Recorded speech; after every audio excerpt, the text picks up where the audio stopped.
Hello everyone, welcome to my day one port review of Little King's Story. You might be wondering why we're on the desktop. Well, that's because this menu pulls up every time you launch the game. So, all the options are pretty much here. There's no volume control option for some reason in the game, and there's none here either, so that's really annoying. So, this is a strategy and simulation light. I'm sorry about that volume thing tangent, I just realized that and I just got really upset. So, seriously, I'm gonna have to do extra editing to make sure the levels are correct. But anyway, so this is a game by I believe Xseed Publishing and Marvelous Games originally developed it, and then there's like Marvelous Inc. is the developer and Marvelous USA I think is the publisher. It's the other way around. Whatever. So yeah, strategy and simulation light. It's got a bit of Harvest Moon, a little bit of Animal Crossing, and a tiny bit of Overlord, except a little bit more dumbed down, obviously. This was originally a Wii title, and it was ported to Vita, and apparently the Vita port wasn't very good, which is kind of hard to believe. I think a game like this would do very well on Vita, but I don't know, shoddy port. So now it's on PC, and they've done a decent job of porting it over, I'd say. There is a couple issues. It is $30. It's a little bit pricey for what it is, and, well, actually, we'll talk about that as we go. So, full screen and windowed mode. You do have borderless full screen mode. What I should mention is that you're the type of person who like plays in borderless and just wants to shut it off by right-clicking exiting, because that's just faster, because your taskbar is usually like right on your other monitor or whatever. This game doesn't properly close. You still hear the sound. You have to go to the task manager, which is a little annoying. I'd love to see them fix that. Texture quality, shadow quality, effect density. You know, nice to have options. For some reason, resolution is sometimes locked when you start up this menu, but it goes up to 256 over 1440, and there's a decent amount of resolution options, so can't knock them for that. That's nice. Game controller. Keyboard. Notice it doesn't say mouse, even though it does in the game. Yeah, there's no mouse control at all in this game, which is a little annoying. But it does have direct input support, X input, Xbox One and 360, and DualShock 4, which is kind of nice. Post effects on. Frame limit. Okay, 30 FPS and 60 FPS. So the game is actually fine. It runs alright. It doesn't have any issues like Tales of Symphonia, let's say, did. Different publishers, by the way, I'm just saying, because they're kind of, you know, Japanese origins. Tales of Symphonia had a locked 30 FPS, and when you unlocked it, the game would just go insane. Double speed, crashing, all kinds of issues. Now you're noticing these cutscenes that there is some compression, even when the cutscenes are heavily stylized. You do notice it still.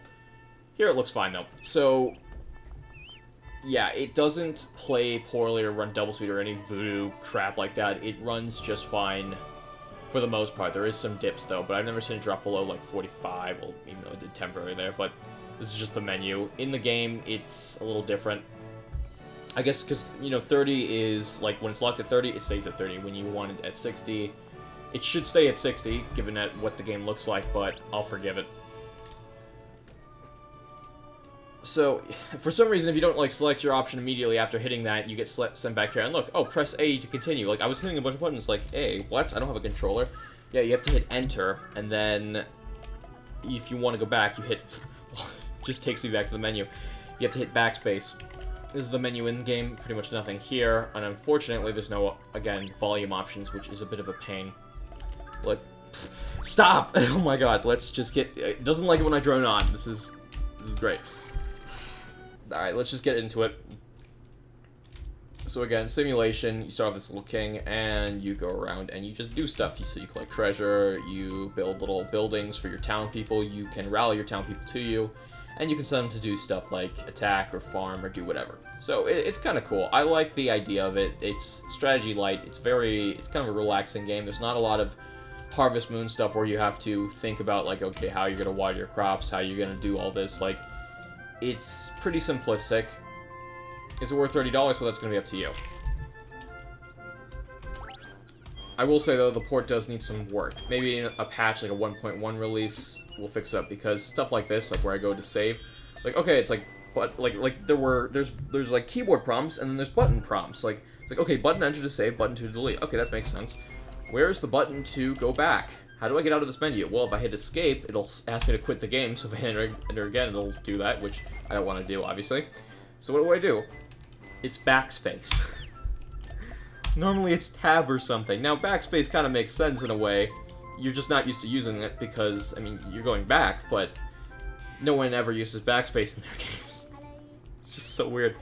Usually it's like E or like E, enter, and then like Q and E, just move the camera. It's more, normally it's like E and like, I don't know, like E again or F or just something else. I don't know. Like enter and then maybe Q. I don't know. But anyway, welcome to the game. It's a decent looking game. Like they did up the assets quite a bit. Again, way better than something like the Tales of Symphonia port. Again, frame rate issues are abound, but that's pretty minor. And there are a few like other technical issues, like for example, aside from the button prompts, which are really annoying, sometimes there's flickering. Let's see if I can replicate it over here. Yeah, you can kind of see it over here. It's kind of common in a lot of these games for the grass just kind of have flickering textures right here, like the shadows are moving back and forth, but it's tolerable, like unless you're really looking for it. Just thought I'd point it out. One thing that is really, really annoying, in addition to those button prompts. So, what if I want to know all the prompts? What if I want to know all the controls? Well, I kind of learned them throughout the game through the tutorials, but I don't know all of them yet. You have to hit M. I hit this randomly, and this is like your menu right here. And then you use your arrow keys. The game is also weird because, like, sometimes, like, when you're scrolling through stuff, like here, or, like, in a menu, you have to use the arrow keys, but everything else, you use W, A, S, and D, which is annoying. You have to take your hands off those keys. I know, like, the arrow keys are commonly used, and, like, it's kind of, like, instinct, but it would at least be nice to include the option to use both. I don't see why not. So, some of the assets are a little... It's hard to tell where the stylization ends and where the poor assets begin, but generally text is pretty clean. And right here... Oh, sorry. Nope. Right here... There's all the prompts. And it shows keyboard and mouse, even though there's no mouse prompts at all. Which is kind of hilarious. It's a little annoying, I gotta say. I'm sorry, it's like just like starting a game and hitting everything until it works.